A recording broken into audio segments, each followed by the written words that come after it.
always be speaking. But what if the greatest strength, the most profound focus, doesn't come from external validation or a frantic pace? What if it comes from the exact opposite? What if it comes from inner stillness? Consider the eye of a storm. A swirling vortex of wind and chaos rages all around, but at its very center there is a profound, unmoving calm. This is the inner stillness we must cultivate within ourselves. We are all living in a storm of our own making, a storm of social media notifications, demanding schedules, and the relentless pressure to perform. This storm pulls us, scatters our energy, and leaves us feeling fragmented and exhausted. But just like the eye of the hurricane, we have the power to create a quiet, centered space within. This inner stillness is the foundation of true strength. When you are rooted in a place of calm, your decisions are not driven by fear or anxiety, but by a deep, quiet certainty. Your reactions are replaced by thoughtful responses. An unshakable clarity emerges, allowing you to see situations as they truly are, without the distorting lens of your own internal chaos. You become like a still pond, whose surface can reflect the sky and the trees with perfect fidelity. So, how do we begin? It starts with small moments. 5 minutes of focused breathing, a silent walk without a destination in mind, sitting with a cup of tea and doing nothing else. These are not wasted moments. They are investments in your inner fortress. You are building a sanctuary that no external force can penetrate. From this place of stillness, your actions will carry a weight and an authenticity that no amount of frantic effort can ever match. Let the world rage. Let the noise continue, because you, my friends, will have found your quiet center, and from there your true power will flow. We live in a world obsessed with words. The one who speaks the loudest, the one with the cleverest retort, is often perceived as the one with the most power. We are taught to fill every space with sound, to never leave a moment of awkward silence. But what if the most powerful form of communication, the most profound language of all, is not spoken at all? What if it is the language of silence? Silence is not an absence, it is a presence. It is a powerful tool of communication that is understood on a deeper level than words. Think of a master craftsman at work. They don't describe their process with a running monologue. They work with a focused, silent intention. The beauty of their creation speaks for itself, bearing witness to their skill and discipline. In the same way, our presence and our actions can communicate volumes without a single word. To speak the language of silence is to first become an impeccable listener. It means listening not just to the words someone is saying, but to the tone, the body language, the unspoken emotions behind them. It is observing without judgment. When we listen with this kind of focused attention, we don't just hear the surface-level conversation, we connect with the person on a human level. This kind of listening, this silent engagement, builds trust and rapport far more effectively than any rehearsed speech. Furthermore, the language of silence allows our actions to take the stage. When we are deliberate and intentional in our work, in our kindness, in our discipline, our behavior becomes our message. We don't have to announce our virtues. They become self-evident. When you are known as a person of your word, your silence becomes a powerful statement of integrity. When you are the calmest person in the room during a crisis, your stillness communicates confidence and leadership more effectively than any shout. This language is also a form of respect for ourselves and for others. It respects the complexity of a situation by not rushing to judgment or a quick verbal fix. It respects our own internal process by giving us the time to formulate a thoughtful response rather than a knee-jerk reaction. When we are silent, we are not being weak, we are being profoundly mindful. We are allowing our actions to resonate. We are letting our presence be the message. Learn to speak this language and you will find that people don't just hear you, they truly understand you. In our pursuit of knowledge, we turn to books, to teachers, to the endless information available online. We study the world, we study others, but how often do we truly study ourselves? The deepest, most transformative knowledge we can ever gain is not external, but internal. And the key to unlocking this wisdom is the art of self-observation. Self-observation is the practice of becoming the silent observer of your own mind. It means stepping back from the relentless stream of thoughts, emotions, and reactions that flood our consciousness and simply watching them pass by. Imagine yourself as a person standing on the bank of a river. This practice is not about judging your thoughts as good or bad. It is not about trying to stop the flow of the river. It is about acknowledging what is present without attachment or condemnation. When a thought of anger arises, you simply observe it. Anger is here. When a feeling of anxiety bubbles up, you notice it. Anxiety is present. By creating this space between your awareness and your internal experiences, you begin to see that you are not your thoughts, you are the observer of them. This separation is incredibly liberating. It gives you control over your internal landscape.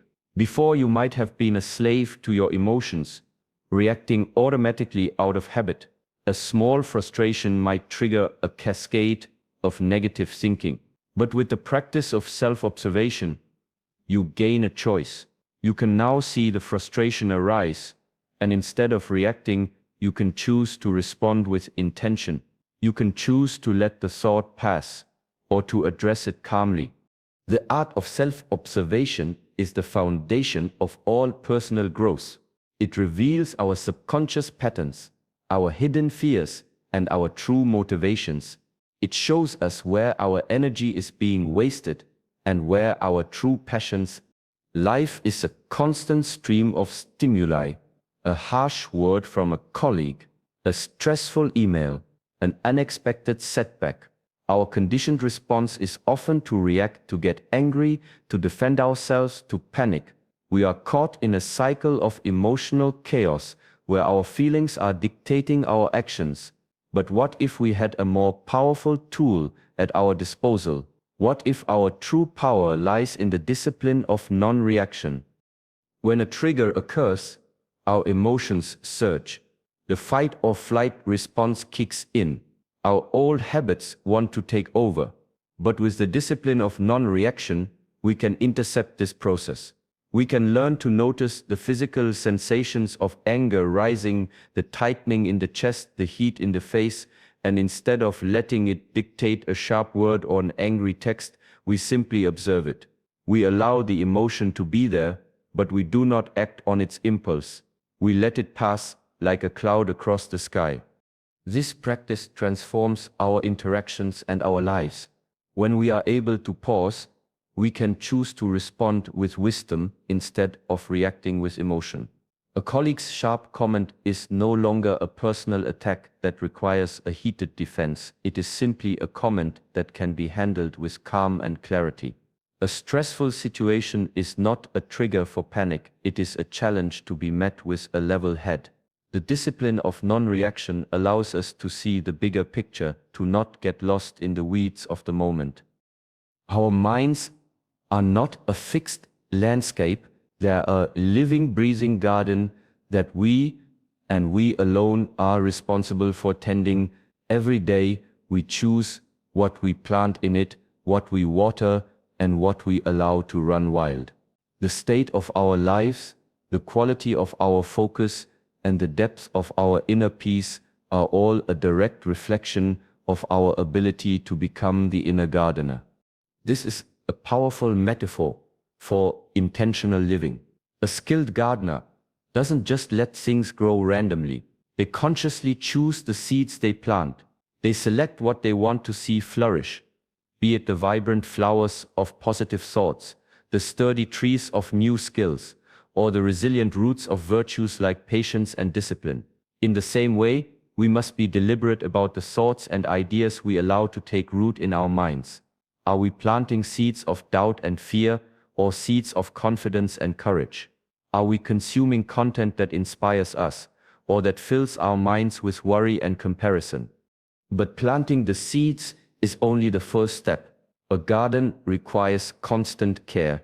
It must be watered and nurtured for our inner garden. This means consciously feeding our positive intentions. This is the practice of reading inspiring books, listening to uplifting podcasts, and spending time with people who nourish our growth. We water the virtues of our mind through consistent practice and effort. The more we focus on gratitude, the more it flourishes. The more we practice kindness, the more deeply it becomes a part of our nature. The journey of the inner gardener is not about perfection, it's about persistence. Some days the weeds will be more stubborn. Other days the flowers will bloom with unexpected beauty. But by taking on this role with diligence and care, we cultivate a mind that is fertile, resilient, and beautiful. We create a place of inner strength and peace that can withstand any storm. Your garden is waiting for your attention. Pick up your tools and begin to tend to it, one thought, one intention, one conscious choice at a time. I know I have. For years, I believed that to be worthy of praise, I had to be a certain way. I had to be the loudest person in the room, the most opinionated, the one with the perfect answer for everything. I curated a version of myself that I thought the world wanted to see. I was performing, not living. And in that performance, I lost my voice. I lost my authentic self. This is a common struggle. We live in a world that constantly encourages us to compare ourselves to others, whether it's on social media, in the workplace, or even within our own families. We are taught to chase external validation and to believe that our value is tied to the approval of others. This constant pursuit of validation is exhausting and ultimately unfulfilling. It forces us to build a persona, a character we play, instead of embracing the messy, imperfect, and beautiful truth of who we are. But what if I told you that the greatest strength you possess isn't in the persona you've built, but in the person you truly are? What if I told you that the most courageous act you can take is to drop the mask and stand in your own truth without apology or explanation? This is the essence of authenticity. It's the courage to be vulnerable, to show up as you are, flaws and all. It's about recognizing that you don't need to perform for anyone. Your worth isn't up for debate, and your value isn't dependent on what others think of you. When you truly embrace this, something incredible happens. You stop needing to fill every silence with words. You stop needing to justify your existence. Your silence itself becomes a powerful declaration of confidence and self-acceptance. Think about a moment when you've been in the presence of someone who is completely comfortable in their own skin. Their confidence isn't loud or boastful. It's a quiet, steady presence. They don't need to prove anything. Their silence isn't awkward or empty. It's a profound statement of self-assurance. It says, I am here and I am enough. This kind of presence is magnetic. It inspires others not to be like you, but to find the courage to be themselves. The next step is to practice vulnerability. This means being okay with not having all the answers, admitting when you're wrong, and showing genuine emotions. It means letting people see the real you, even when it's scary. This practice builds trust, not just with others, but with yourself. It teaches you that the world won't end if you stop performing. Finally, we must learn to embrace our silence. In a world that values constant noise and communication, choosing to be silent can feel radical, but it's in that silence that we find our power. It's where we reconnect with our authentic core. It's where we listen to our own inner wisdom rather than the clamor of external opinions. When we drop the masks, our silence becomes our superpower. It's a testament to our liberation from the need for external validation. It's a quiet nod to the world that we are not here to perform. We are here to be, and in that simple, powerful act, we give others permission to do the same. We inspire them to find their own authentic core and to discover the profound strength that comes from simply being themselves. Thank you. This is a dangerous misperception. It leads us to believe that mastery is a sudden event, a flash of genius, or a result of luck. We see the destination, but we ignore the road. We celebrate the success without acknowledging the thousands of hours of effort, the quiet dedication, and the countless failures that paved the way. The truth is, true mastery isn't about public accolades or loud declarations of skill. It's about the unseen path, the silent, internal process that happens when no one is watching. It's about the unobserved hours of practice, the dedicated repetitions, the relentless focus that happens behind closed doors, long before anyone ever sees the result. This is the real journey of self-improvement. Think about a concert pianist. We see them on stage, their fingers gliding effortlessly over the keys, the music flowing as if by magic. What we don't see are the 10,000 hours they spent in a practice room, repeating the same difficult passage over and over. The days they felt like they weren't improving, the moments of frustration and doubt.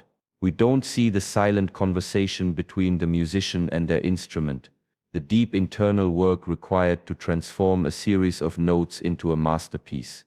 This unseen path is where the real growth happens. It's where character is forged. It's where we develop resilience, discipline, and a deep understanding of our craft.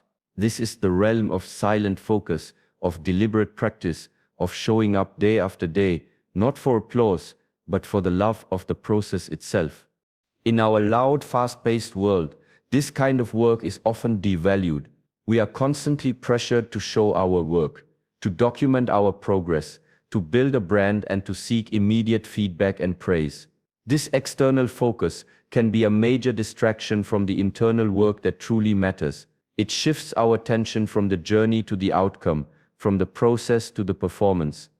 But the real secret to mastery lies in flipping that script. It's about falling in love with the unglamorous part of the journey. It's about finding fulfillment in the quiet repetition, in the small incremental improvements that no one else notices. So, how do we embrace this unseen path? First, we must redefine what success means to us. Success isn't just a final victory. It's every single hour you put into getting better. It's the commitment to showing up, even on the days you don't feel like it. Second, we must create space for silent focus. We have to be intentional about carving out time where we can work without the distraction of external validation. Turn off your phone, close your tabs, get lost in the work. Finally, we must cultivate a deep sense of humility. True masters are always students. They understand that there's always more to learn, more to refine, more to improve. They are not defined by their public image, but by their unwavering commitment to the craft. They know that the journey never truly ends. The unseen path is not just for artists or athletes. It's for all of us. It's for the leader who spends hours in silent contemplation preparing to guide their team. It's for the parent who tirelessly works to create a loving home. It's for anyone who is committed to a life of meaning and excellence. The next time you see someone at the top of their field, remember that their public success is a testament to their private dedication. Their excellence isn't a secret. It's a legacy built on thousands of unobserved hours of practice, dedication, and silent focus. And that is a journey we can all choose to walk. Thank you. Think about a time when you poured your heart and soul into a project, a relationship, or a goal, only for it to fall short of your expectations. The disappointment can be crushing, can't it? The reason for this isn't the failure itself, it's our attachment to the outcome. We become so fixated on the result, the promotion, the praise, the perfect relationship, that we tie our sense of self-worth to it. When the outcome doesn't match our desires, we feel like a failure. We feel like we aren't enough. But there is another way to live.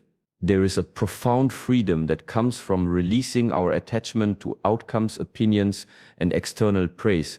It's about shifting our focus from the things we cannot control to the things we can. It's about understanding that our peace of mind and our sense of worth are not for sale and are not dependent on what the world gives us or thinks of us.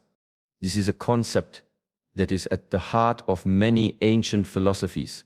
They teach that true freedom is found not in getting what we want, but in wanting what we have, and in focusing on our own effort and internal state. When we do this, we become unshakable. The praise of others no longer inflates our ego, and the criticism no longer deflates it. We are no longer tossed about by the shifting winds of external opinion. So, what does this look like in practice? It's not about becoming apathetic or emotionless. Detachment isn't the absence of care, it's the absence of clinging. It means giving our all to a project, but being okay with the fact that it might not succeed. It means loving someone with all your heart, but understanding that you cannot control their choices or their feelings. It means doing your best work not for the praise, but because doing your best work is its own reward. By focusing on our effort, we put our energy into the things that are directly within our control: our work ethic, our integrity, our kindness, our discipline. The outcome, on the other hand, is subject to a million variables we can't possibly influence. When we release our attachment to outcomes, we free ourselves from the tyranny of expectation. We free ourselves to simply do our best and let the chips fall where they may. This is where the power of silence comes in. Our silence becomes a testament to our liberation. When we don't feel the need to loudly defend ourselves, to boast about our achievements, or to seek constant reassurance, we are showing the world that we are unbothered by its judgments. Our silence says, "My peace is not dependent on your approval." It is a quiet, powerful declaration of our inner freedom. Imagine a difficult conversation or a professional setback. The person who is attached to the outcome will argue, explain, and seek to justify themselves. They are desperate for validation. The person who is detached will listen, absorb, and respond with grace. Their silence in the face of conflict or disappointment is a sign of their inner strength. It shows they are grounded and unshakable. They know their worth isn't in the outcome of this one moment. The path to detachment is a practice. It requires us to regularly check in with ourselves and ask, why am I doing this? Is it for the outcome, or is it because it's the right thing to do? It requires us to practice mindfulness, to observe our thoughts and feelings without becoming identified with them. It's a journey of letting go one small attachment at a time. Ultimately, finding freedom in detachment is not about becoming a person who doesn't care. It's about becoming a person who cares so deeply about their own integrity and inner peace that they refuse to let it be held hostage by things they cannot control. Our silence in this context is not a sign of weakness. It is a powerful testament to our liberation from the need for external validation. It is the sound of our true freedom. Thank you. We live in a time of unprecedented noise and motion. Our world is a turning world, a constant whirlwind of information, opinions, demands, and distractions. We are constantly being pulled in a million different directions by our phones, our work, our social obligations, and the endless news cycle. This constant movement leaves us feeling fragmented, overwhelmed, and disconnected from ourselves. We are so busy turning with the world that we have forgotten how to be still. But what if we didn't have to be pulled along by the chaos? What if instead we could become the still point, a center of calm and stability in the midst of it all? What if our power wasn't in our ability to spin faster, but in our ability to be unmoving, to be present, to be still? This keynote is about learning to master our own stillness. It's about recognizing that our greatest influence often comes not from our force, but from our steady, silent presence. Think about a wise leader you've known, or a mentor who has had a profound impact on you. What was their most powerful quality? It was likely not that they were the loudest person in the room, but that they were the calmest. They were the ones who listened more than they spoke. They were the ones who, in a moment of panic, remained steady. The presence wasn't a result of luck. It was a result of mastering their own stillness. They had cultivated an inner calm that was not dependent on external circumstances. In a chaotic world, This kind of presence is like an anchor. It doesn't fight the waves, it holds steady and allows others to find their footing. But how do we become this still point? The first step is to recognize that stillness is an active choice, not a passive state. It's a discipline that we must cultivate. This means creating moments of stillness in our daily lives, whether it's through meditation, a walk in nature, or simply taking a few deep breaths before a difficult meeting. These practices aren't about escaping the world, they're about grounding ourselves in it. They are about reconnecting with our inner calm so that we can face the chaos with a clear mind and a steady heart. The second step is to practice mindful listening. So much of our noise is the noise of our own minds, the internal monologue of what we want to say, what we think, and how we will respond. When we truly master stillness, we learn to listen without the need to immediately react.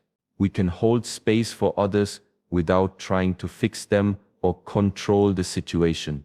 This kind of listening is a silent act of power. It shows people that they are seen and heard, and it creates a sense of safety and trust that words alone can never achieve. Finally, we must learn to trust in the power of our presence. We often feel compelled to be a force to argue our point, to push our agenda, to make our voice heard. But sometimes the most powerful thing we can do is simply be present. Our steady, silent presence in a room can change the energy of that room. It can bring a sense of peace to a tense conversation. It can provide a sense of stability to those who are feeling lost.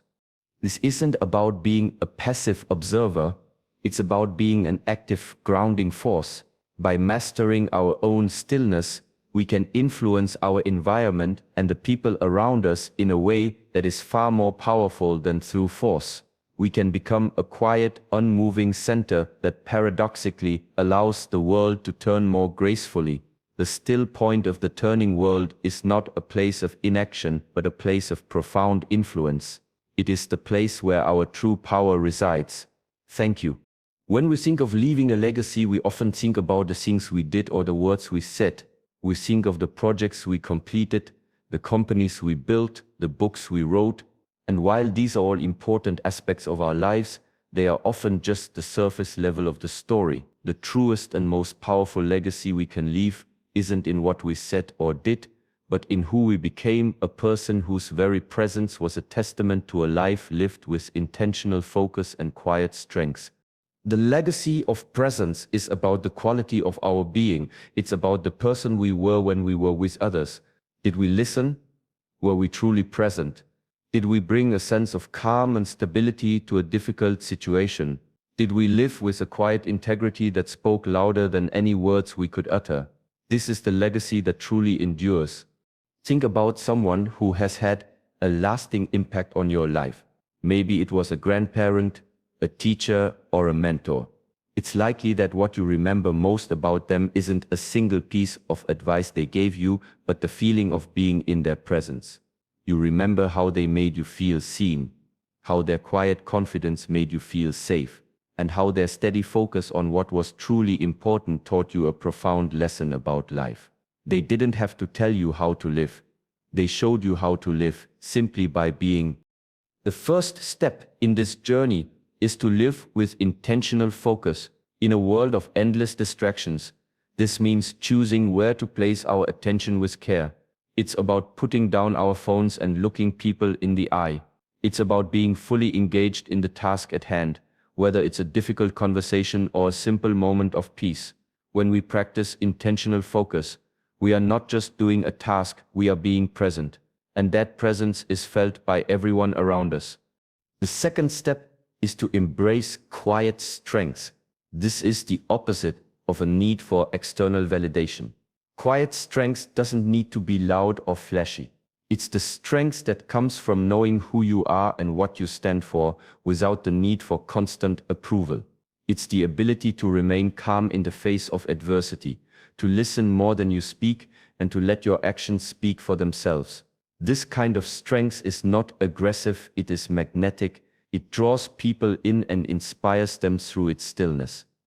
Ultimately, the most powerful legacy we can leave is not the noise we create, but the stillness we cultivate.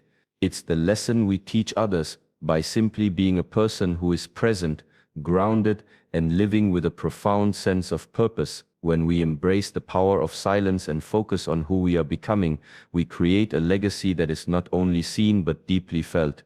We become a living testament to the wisdom of a life lived with intentionality and quiet strength. And that is a legacy that truly changes the world. Thank you.